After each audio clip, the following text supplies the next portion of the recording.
Tá em dúvida em qual painel de LED escolher? Nesse vídeo eu vou te ajudar. Pessoal, e no processo de escolher um painel de LED, ele é diferente, por exemplo, de escolher uma televisão, né? A televisão você escolhe por polegada, por tamanho, e aí você determina qual você precisa em relação ao tamanho, tá? Agora, na questão do painel de LED é diferente, porque agora a gente tem espaçamentos entre LEDs, e isso conta muito, é um fator muito importante para você decidir qual que é o seu próximo painel de LED. E você já reparou que toda vez que um consultor fala com você, ele fala o P e ele fala um número na frente, seja ele P5, P3.9, P2.9, enfim. Ele vai falar a letra P e um número logo à frente. O P significa pitch em inglês, que significa espaçamento. E o número significa distância em milímetros de um centro do LED ao outro centro do LED, um do lado do outro, como vocês podem ver nesse modelo aqui, que é um módulo de P3.9.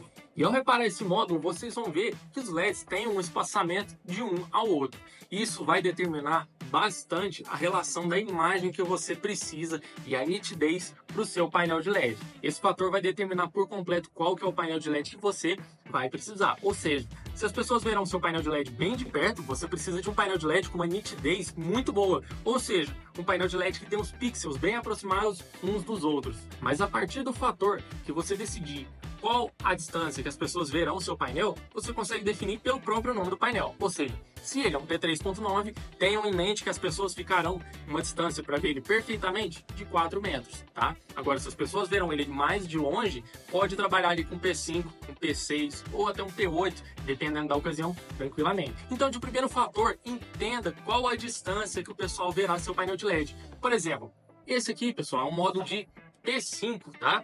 Você pode ver que apesar dos LEDs serem pequenos, a distância ainda é um pouco afastada.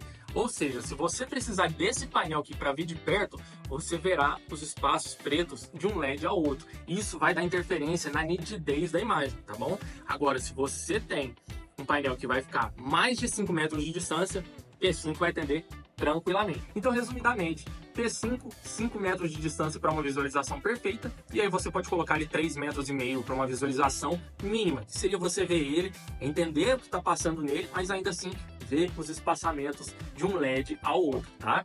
Isso aí é um fator bem determinante, mas é bem simples de entender. Ao falar o próprio nome do painel, você já consegue definir a própria metragem que você vai precisar, né? Então, por exemplo, estamos falando de P5, entenda que o P5 ele tem 5 metros de distância para visualização perfeita. P2.9, 2.9 metros de distância, mais ou menos 3 metros, né? Encaixando ele melhor, para você entender que 3 metros é a visualização perfeita do painel de LED, para você ver ele perfeitamente, sem nenhuma distorção.